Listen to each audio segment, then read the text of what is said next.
It's Nolan. Now, before we get started, make sure y'all hitting that like button. Make sure y'all sharing it on your respective platforms. Let somebody know what we're doing today.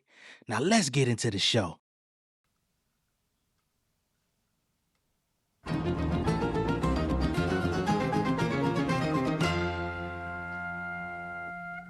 In the image of God, able to smite him, embracing my light. I can't leave this game without putting up a fight. These niggas clones, they digging in the zip file. Shit was way better when Hov poured out the crystal. They put the pins down, maybe I should find you a pen pal. 20-year legends with classes, they dropping mid now. I guess the mission accomplished. We were sent to demolish the infinite knowledge. We living in privates, we shipping the product for free, still looking for profit. Somebody tell me how long before this shit get abolished. I sat back and reassessed it. If we ain't got the GPS, then who giving directions? Moving out of order, we paid dues to collections. Chasing at the checks, but still skipping the checklist. Screaming gang gang, but bitching up for the detectives. Rolling plain Jane, decapitated your necklace. I done got some placements that never paid with detections. Nothing finna change, so why we talking elections? I'm on their ass. You a killer, then why you been taking photographs? All the line, this shit is making my modem crash. Niggas crying to me, but ain't putting up the cash. Suffering succotash. Don't make me stuff your ass, boy. I had the battle before they said I'm legit. Gigs out of state, I couldn't afford the trip. $100 tape, I started studying nip. Nigga, this a marathon, you better gas up the whip, fucker. What's going on, beautiful people? It's the kid J Nolan here. Welcome back to another episode of Inside the Industry, your number one source for music, entertainment, commentary, and breakdowns. Hope everybody's doing well out there this Sunday afternoon. In this particular video, we're going to get into a couple of different things surrounding Drake and the OVO movement, okay? The first thing we're going to get into is Drake is allegedly hurt. His feelings are allegedly hurt by Cenat slamming the Iceman episode 3. Right? We saw the footage of Cenat come out and say that shit was ass. Biggest waste of his fucking time. And he said he can't fake it. The shit was ass. Right? So the DJ that don't spin has gone on his stream and exercised his right to be Drake's voice box once again. We don't know if he actually got the word from Drake or not, but he went on his stream to say so, that Drake is hurt. His feelings are hurt by Cenat. Okay? We're going to watch that really quickly. Get into that for a moment, and then we're going to get into the people that Drake is surrounding himself with during this Iceman rollout. And the reason we're going to be getting into this is because some information has been circulating that just came across my desk. Perhaps you've already heard about it, but it's new to me. Drake has a new producer on the OVO staff by the name of Old Lil Angel. And apparently Old Lil Angel is a rebrand for a producer in his clique who used to go by the name Octavian. Octavian is a UK rapper that was canceled for abuse allegations. His record label dropped him from the label and he was outcasted in the UK. Nobody would fuck with him. But now Drake has allowed him into the camp, and he's been producing a lot of Drake's latest records that we've been hearing throughout the last 8 months. Okay? We're also going to get into the fact that some texts were leaked by a young man by the name of Ian Connor. Okay? Regarding this whole Young Thug situation when he went to visit Young Thug in jail. Ian Connor released texts between himself and Drake. And if you don't know who Ian Connor is, I believe he is in the fashion world, but he's also been largely canceled. He has a lot of sexual abuse allegations on him that have been circulating online for the last decade, 10 years. Another Drake associate. Why he associates with these people is beyond me, but that's people in his clique today. Let's get into this Cenat thing, and then we're going to go further, okay? All right, so we have the clip here of the DJ that don't spin saying Drake was hurt by Cenat's reaction to Iceman episode 3 because he's looking for validation from the streaming world. This is a quote from Mr. No Spin, but Drake got to realize they'll never love him like they love the current guy. I guess that will be Kendrick. He hates hip-hop media / journalists but that's actually the audience he grew up with. Now he's trying to appease the younger crowd. Problem is, he's stuck in the middle. The older fans are more willing to break shit down. The Kai audience just want fast food. And somehow Drake is finding himself in between those two generations, and he's not connecting really with either one. It's very interesting when you have somebody like a DJ that don't spin somehow making sense. Kai ends up slamming him. And the reason why I say slamming him, because I'm gonna be honest with you, and it goes back to that, there was a brilliant guy who said something to me, and he said, yo, listen, they always said Drake is in a fork in the road. They're like, Drake is seeking and probably chasing some of these newer audiences. However, they'll never love him like how they love the current guy that represents them. Like, for example, my favorite artist of all time when it comes to hip hop is Drake. That's not Kai Cenat's favorite artist, right? His favorite artist is A Boogie. I don't think if A Boogie dropped something, Kai Cenat would be saying, this shit's fucking ass. I don't think he would. I think he would have the understanding that this is Boogie. I've grown up on him. Hey, maybe he's trying something new, or he's in a different time in his career. He's trying to work it out. He's not going to say this fucking thing is ass, right? And again, by the way, I also want to clear, I do not think Kai was necessarily speaking about. I don't agree with that. And the reason why I don't agree with that is because A Boogie, to my knowledge, and I'm not super well versed on how A Boogie is rolling out his projects, but I don't think he's going to waste fans' time for 2 hours trying to build up some silent film with an anticlimactic climax, playing the weakest songs out of his hard drive to try to get people to rally around his album. I don't think that's how A Boogie is putting on his hoodie. You feel me?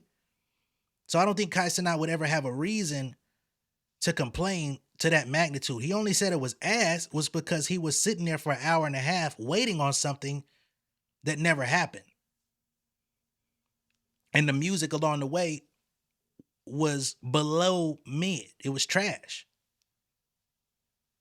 About the music, but this is an overall thing I'm thinking about, and that's the interesting part about. I just find it interesting in.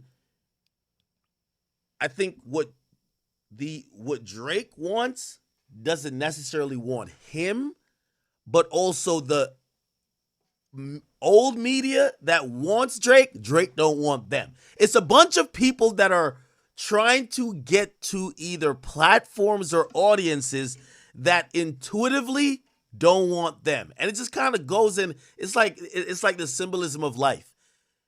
Usually in life, whatever you want at the time doesn't want you. And it is what it is. You get what I'm saying? Like, I guarantee you, if you're on Platboy Max's, you're on fucking Speed, even Kai's stream, and you're like a regular viewer, you're not like, yo, the number one thing I want to listen to is Drake. You're probably like, you want to listen to some Yeet. You're listening to some, I don't know what the fuck these niggas would be want to listen to. You get what I'm saying? But I do think also Drake does want to appeal to that audience. So that's why I was just like, I think that's why I even made the news like that. Because I've seen Kai say he doesn't like shit before. But it feels like maybe Drake is angling towards that audience. And it's more of a profound, like, whoa, when that audience or the person that controls that platform kind of rejects whatever he was doing. And it just reminded me of that fucking saying. It says, listen, the more, as time goes on, the more you try to appeal to a particular demo, they'll never love you as much as they love the current guy that they identify with. Like, for example, Where the hell did you hear that quote? Because you couldn't even get the shit right, and I ain't never heard that one before. But what I will say, to make this more concise, because he was freeballing, it's very simple. Drake is at about the 40-year mark. He's about to touch 40. And he is not dealing well with the fact that he's about to touch 40 and he no longer appeals to the same college kids that he came in that were rallying around him. And as he's gotten older, as the industry has evolved, for the better part of 2 generations, I won't even say 2 generations. That's a little bit. No, let me not say that. Better part of 2 decades. He's been able to still appeal to the next round of college kids, right? So as he came out with his first album, I think Drake was about 23 at the time. So he was around the age of the college kid in 2009, 2010, right? 4 years later, he's 27. The next round of college kids come in, they still bumping Drake. He turns 31. The next round of college kids still bumping Drake. He turns 35. It's getting a little tricky. But the next round of college kids still have a pretty good affinity for Drake, although other things have come in. And I'm not saying that they don't like nobody else or that nobody else is successful. We're just talking about him specifically, his ideology as to why he hasn't really need to grow. Right? So he hits 35. He sees that stronghold on the college crowd beginning to crack. So around 35, we see him really lean into 21 Savage. We see him really lean into the Yeats of the world. He's trying to appeal to the Playboy Cardi crowd, the Lil Uzi crowd. Right? Get to 37, Sexy Red. That's what y'all on. Let me tap in with that. He's not realizing he's still getting older. So it looks inauthentic. It looks weird. A lot of people still accept it because it's Drake and we've been following him for so long. We're so used to him. But remember, along the way, he started to identify more with red pill niggas, right? Misogynist, all this shit. A lot of the ladies, I'm not saying that he does not have women that like his music, but a lot of the women that started out liking his music are not there no more. And it's more niggas that feel unfulfilled in life, feel like, man, fuck these hoes. Because they haven't had a successful relationship, not knowing it was probably because of their old moody ass. That's become his fan base. So he's like, all right, this is where we at now. Let me lean further into it. And then now even them are like, why are you still here, bro? Why are you still coming to the fucking frat party, bro? Get your own ass out of here. The fuck you doing here? But then the so-called, I won't even say legacy media, but the older heads of hip-hop press that came in praising Drake, writing about Drake, putting Drake at the top of the list, putting Drake here, putting him there, doing sit-downs with him, they still yearn for that opportunity to see where Drake is at. They feel like there's a deeper story. They feel like, okay, you're a man now. Let's get to your man arc. Let us bring that out of you. Let's talk about where you are as a man today. Let's bring about some growth. He resents them. He like, nah, ain't no fucking way I'm gonna sit down with y'all. Y'all want more out of me than I'm willing to give. So he's not connecting on either front. He's still Drake. He's still big. So what he does impacts chatter. It impacts, still gets numbers, but the critical acclaim is way down. It might be Young Boy. And they might be like, yo, it might be Young Boy. It could be fucking Cardi. Like, if it's Cardi is one thing. I don't know if you guys get what I'm saying. Does that make sense? Does that make sense to y'all?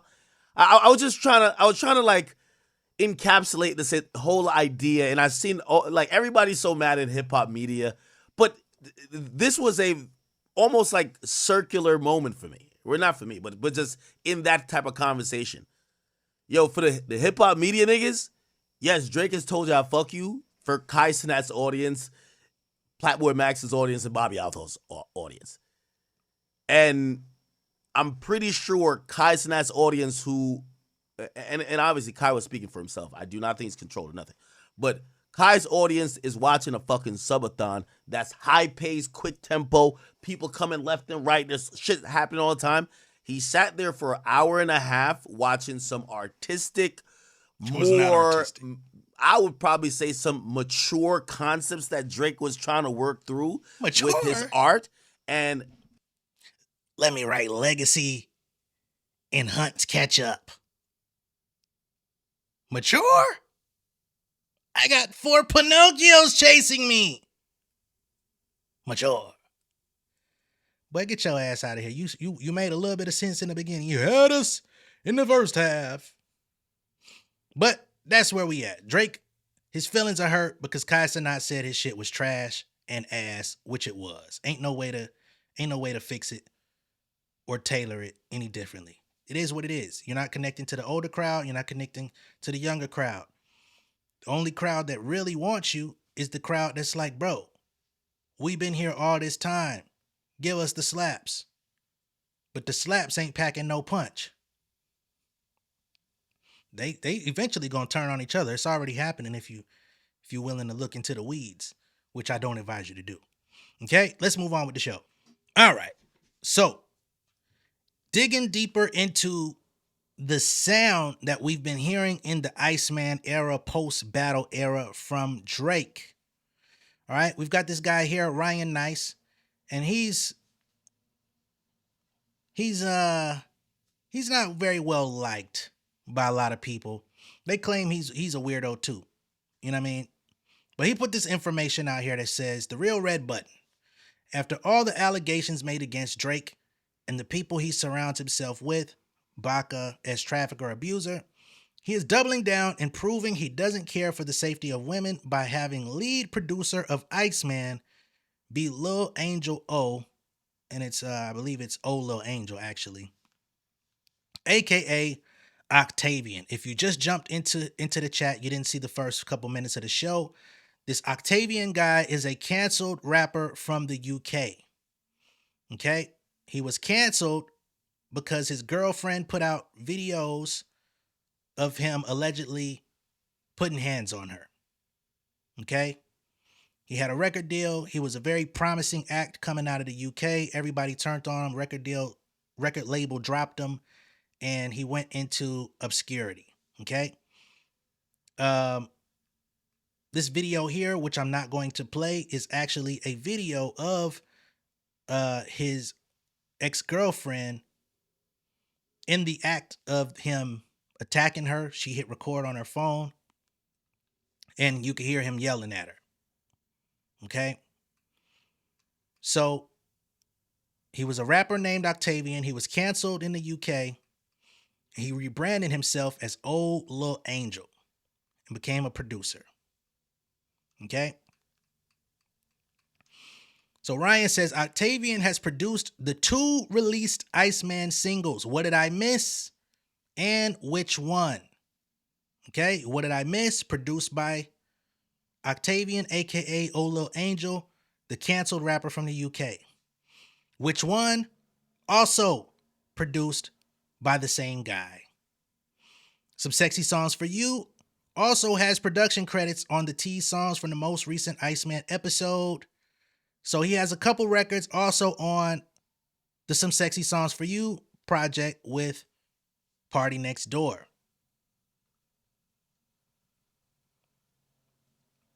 These are, I guess, articles about the situation between Octavian and his ex-girlfriend. So they say Hannah met Octavian at a house party in 2017 after she moved to London from Edinburgh. The pair started a relationship, but things then turned toxic. She fell pregnant in the summer of 2019 and alleges the abuse started straight after she had a termination. She came home from the procedure needing support, but instead she says she was attacked. This is a quote. She says, "I just wanted to be held and feel like I hadn't just done something really, really horrible. And he kind of pushed me onto the floor, grabbed me by my face, and threw me backwards." That's when she says he kicked her, threw her into a door, and left her with bruises. Hannah reported the incident to the police and says she contacted him to tell him she planned to reveal what had happened to her on social media. But shortly after, she received a non-disclosure agreement from his lawyer, which would prohibit her from revealing anything that had happened in their relationship. Messages seen by BBC Three, which of course BBC is a publication, a very large publication in the UK, suggests, and they have multiple channels, that Octavian's management were involved in arranging the document. They deny it, and sources suggest Octavian's team believed his side of the story. So she was allegedly hit with an NDA once she started revealing her experience. She claims they were offering me 20,000, I think that's pounds, to never speak on anything that's happened in our relationship. Never tell any publications, never tell any family, never tell any friends, never say anything bad about Octavian or his career or anything at all, really. Delete all photos, all evidence, all videos, just act as if I never existed. They say Hannah refused to sign the document, and I believe she started an anonymous Instagram page where she revealed more videos. And just for context sake, 20,000 pounds in US currency, it's roughly like $23,000, $24,000. All right. Now, Ryan Nice isn't the only person that's reported on this, because here is a TikTok video of this guy, Huncho's house, revealing the very same thing. How canceled rapper Octavian revived his career in secret. He no longer shows his face anymore, by the way. No Face, No Face, produced by Octavian, aka Ola Angel. This is the story of how a cancelled rapper from the UK named Octavian revived his career without anybody knowing. So if you remember back in the day from like 2018, 2019, 2020, Octavian was absolutely smashing the music game. This guy had the cosigns from Drake. He had songs with Gunna, St. John. He was brought out by Travis Scott. He was literally going to be the guy to bridge the gap between the UK and the US. Now, he had an album called Alpha coming out with the likes of 21 Savage and Heady One on the same track, bro. You can even go and listen to this track. It ended up leaking. But long story short, Octavian had a girlfriend and they were in a bit of a toxic relationship. Now, things weren't going too well in their relationship, and Octavian's girlfriend started an Instagram account on private where she would only allow women to follow it. And I was shown this Instagram account from another lady. And she showed me this Instagram account and there was alleged abuse from Octavian. And I thought, whoa, this is crazy. Nobody knows about this. Now, fast forward to when Octavian's album is about to drop. His girlfriend absolutely destroys his career by putting up a video of him allegedly beating her up. Now, in this video, you can hear her saying, "Octavian, get off, get off." It doesn't sound good, but from my opinion, you can't see much. But long story short, Octavian was fully cancelled. BBC News, the guy's cancelled. He's labelled as an abuser, labelled as a woman beater. Everyone who hated him or was a bit jealous of him was coming out the woodworks chatting about, yeah, I knew he was a weirdo. Everyone was hating on him. It was a bandwagon to hate on the guy, and his record label dropped him 24 hours before his album was about to come out, and of course the album didn't come out. So this guy was completely finished, right? And he tried to put music out again under the name Octavian a few years later. It was picking up a little something, but no way near what it was, right? And people just wanted to cancel this guy. Now, fast forward to 2025. Drake and Party Next Door have dropped their album, Some Sexy Songs For You. Now, what I wanted to do is look at the credits and see who produced some of these tracks. And I was looking, and I kept seeing the name, Oh Little Angel. And I thought, every time the song's produced by this person called Oh Little Angel, sounds a bit like something Octavian would make. So I've done a bit more digging, done a bit more research, and long story short, Octavian has changed his name from Octavian, rebranded himself as Oh Little Angel, and is going as a producer. And not just a producer, because if you actually listen to some of the songs on Party Next Door and Drake's album, Octavian's on the ad-libs, bro. You can hear his voice in the background. It's absolutely crazy. Go back and listen to Spider-Man, Superman. He is literally in the ad-libs and he's talking at the start. You can literally tell it's this guy's voice. It's an absolutely crazy story, but it's a very smart move from a cancelled rapper. Clearly people don't want to hear him rap no more. They're not checking for his music like that. But this little low-key move has maybe revived his career, and he's on one of the biggest albums of 2025. So you've got to completely respect it. But that is the story of how Octavian revived his career without anybody knowing. And it even gets deeper, bro. Pause. He even produced that song No Face for Drake when Drake was having all this beef with Kendrick and was dropping those little tracks on his little Finsta. No Face is also produced by Octavian, bro. It's an absolutely crazy story. But yeah, make sure that you like this video. Make sure that you follow me for more stories. All right. So that's Huncho's house. And apparently he's a fan of Octavian. Sounds like he might even be a fan of Drake. He said you got to respect it. I don't see how you respect that. But some people's perspectives are whack. Nonetheless, he gave you the information. So this is coming from multiple places. All right. So furthermore, Ryan Nice continues to post more about this situation. He says Octavian's immediate response to the allegations were to turn it into a joke and do a public Instagram story, which his management swiftly made him take down. He also made an unreleased song about killing Hannah. And remember, Hannah is the young lady who reported the abuse. So this is the guy, Octavian. He gets canceled, loses his deal, loses everything. He turns it into a joke. They all be like, he might be a contestant for worst haircut I've seen. This nigga got the motherfucking Dave Chappelle from Nutty Professor going on. don't work with Octavian, man. He's a horrible person, man. You know, don't even go near him. Don't meet him. I don't want to meet any of you anyway. They're like, hey, don't do any interviews for Octavian. Stop his album from coming out, man. Let's put him on pause. Let's try and shelf Octavian. You can't stop me, mate. Yeah? You can't even stop watching my stories. I can't help being an interesting guy. I can't. I just can't.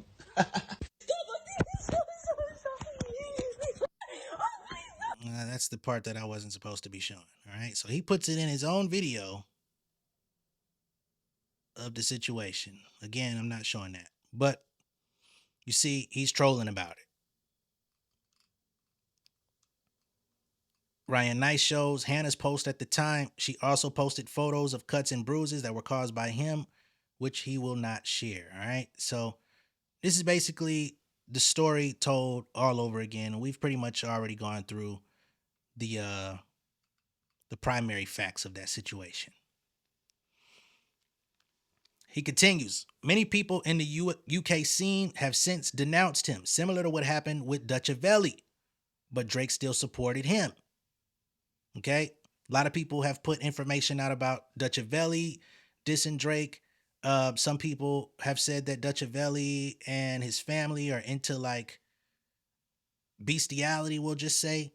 Some people allege that the whole For All the Dogs thing was like alluding to some deep, nasty thing with that. I don't report on that because I don't know any of it to be true. But that's also a thing out there related to the Dutchavelli guy.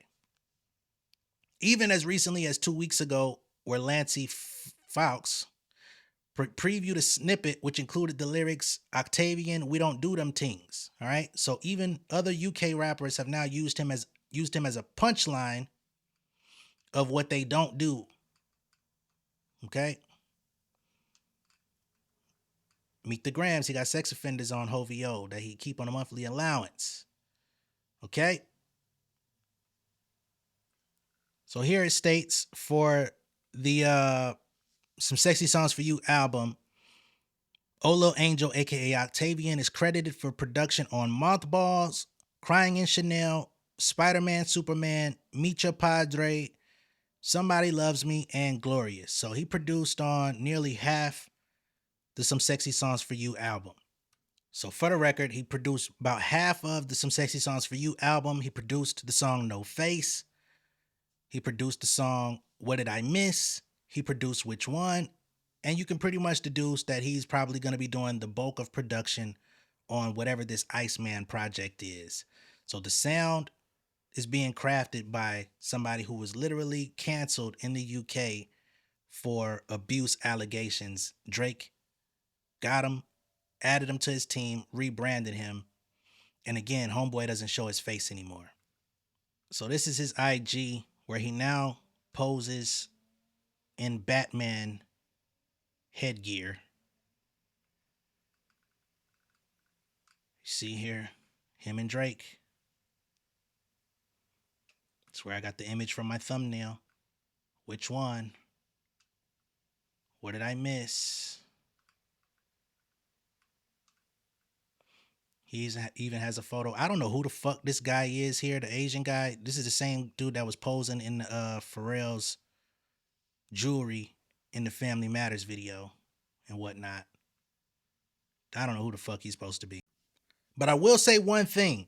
I think it makes a lot of sense as to why Drake linked into the UK, said they had the best rappers in the world, all of that different type of stuff. He was supporting the Octavian guy while he was being canceled in real time as well. They have screen caps of him posting them in his story. But if you think about it, No Face produced by canceled UK rapper Octavian. What did I miss? Same guy. Fucking Which One? Garbage. With Central C. Half of the fucking Some Sexy Songs for You album. Then, if y'all remember, the big song from that album, Nokia, the one where the producer already had basically the whole song framework laid out. He had it on his YouTube from the UK. So rather than running to Atlanta when he needed check balance, he ran to the UK for his new sound. And now he's sucking up to them, which is why he gave them the UK tour, which is why he got on stage and said that they have the best rappers in the world. He's found a new location. He's found a new hub. He's found a new muse. Wow. I calculate, you're not as calculated. But then we get to Ian Connor. All right. So Ian Connor shares text from Drake about visiting Young Thug while he was incarcerated. He says, I saw Slime the other day at Cobb. It was emotional. Them is real deal brothers. Ian. Okay, so this is a text from Drake to Ian Connor. I saw Slime the other day at Cobb County. It was emotional. They somehow let me visit him at 9:30 at night in a conference room, in person, not on video, for an hour. Then there's the audio. The audio is circulating on social media where he's mimicking Young Thug voice and whatnot. Ian responds, you should have snuck in his girl. But them jail thoughts will have you wondering some whole other shit. I thought you was fucking raving when I was in jail, no lie. So Ian responds to Drake. He says, you should have snuck in Mariah the Scientist. But if you would have done that, maybe Thug would have thought you was smashing his girl. He then admits, I thought you was messing with mine when I got locked up. Because, of course, to these guys, Drake has the pick of the litter. Nobody would turn him down in their eyes. He says, jail insecurities hit different. Drake responds, they wasn't letting nobody but this light-skinned crooner in there, twin. He called himself a light-skinned crooner. Wow. He said they would have seen Mariah and been like, nah, just you. And I have never said one English word to Raven. Okay, so he assures him he's never actually talked to his girlfriend. He responds, exactly. Green lighted. Okay, so there's a song. This Thug part on this song is incredible. So apparently there is a feature, and this might have been the fucking Oh You Went record that ended up coming out. I don't know what record he's alluding to. But he says, exactly, green lighted, and now manipulate the setup. Manipulate the setup sounds crazy.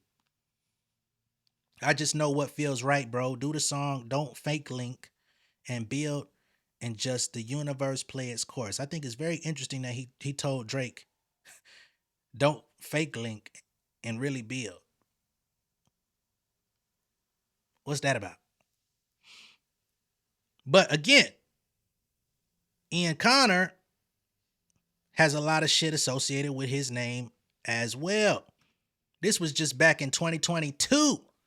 They say Ian Connor blank allegations rise to 33 women. He responds by trolling. The same move that the Octavian guy did, trolling his ex-girlfriend. This Ian Connor guy resorted to trolling as well. Ian Connor promotes a petition asking A$AP Rocky and others to stop supporting him after 33 women accuse him of blank. Streetwear it boy Ian Connor was trending on Twitter overnight, and when that happens, it's usually for nothing good. The creative has previously been accused of blank by 21 women, and for some reason, those allegations were never taken too seriously. Well, that number has officially risen to 33. And Ian Connor responded by virtually spitting in his accusers' faces. Make the number 31 or 78 or even 1,000 while y'all at it, he wrote on Twitter, adding a bunch of laughing faces. And yes, I'm laughing out of pure amusement. Ciao. After that, he went on to spend his entire evening clapping back at trolls threatening to cancel him. In fact, he's so confident that he will never be silenced that he's putting up money. He says, I'll give away half my bank account if y'all successfully cancel me. And that's on Blood, Raven, and Olivia. I say this with the utmost composure and conscious mind. Prior to that, he sent off a few trolling responses to his haters. Sadly, I think he's from around the way too, out here in around the Atlanta area. I think that's where the allegations originate, is out in the Atlanta area. He says, I've seen it on the internet. It must be true, he mimicked. I'm actually gay. I sold my soul to get back on top. I'm illuminated.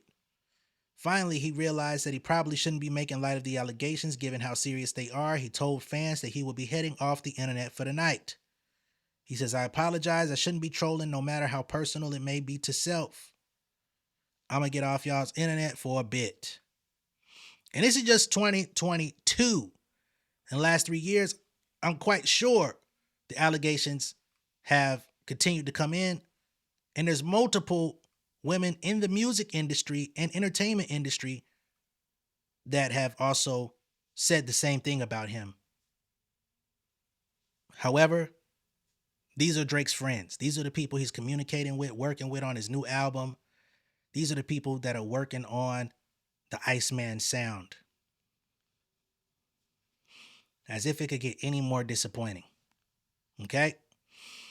Let me know what y'all think of all of this down below in the comments. Be sure to like and share this video. If this is your first time seeing me on YouTube, go ahead and subscribe to the channel, become an insider. Not to mention, Homeboy has been advocating for Tory Lanez just as recent as last week when the Rob Markman thing came out.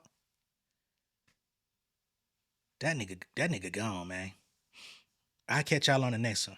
Peace. Ain't no way to stop it when a nigga poppin'. Pull up, start a problem, I got plenty options. Homies from the project, we the trending topic. I got bennies in my wallet, fuck your all I got is all I could get. Flooded the nine and they flooded my wrist. Tell me I rap for the glamour and glitz. Got on my shit, now they ran me on list. Filling my pocket, I'm taking a trip. Call me a genie, I'm filling my wish. When it come down to me and get in my bag, I gotta get it, I pay for the lift. I got a baby, we coming legit. Roll with the big dogs. I need my cut like fit now. Buddy gon' shot like Sim car. Married to the game like in-law. Do what I please, move with the breeze, right to believe. Shawty shit love me, she coming to tease. Ready the haters, we cutting the weeds. Give me my space, oh man. Got me a taste, oh man. Flooded the face, I'm running the race, I cover the bases, all down. Nigga don't try me, I'm on my square. Cardiac diamonds, I want me a pill. Treat all this money like I got a meal. Everything closer than it might appear, yo. Bitch, I got my mask on now, watch your germs here. I've been getting paid since the first time on my third tip. Popping on the net, fuck a local, I got turf here. Fucking with the squad, we gon' put y'all in some merch, yeah.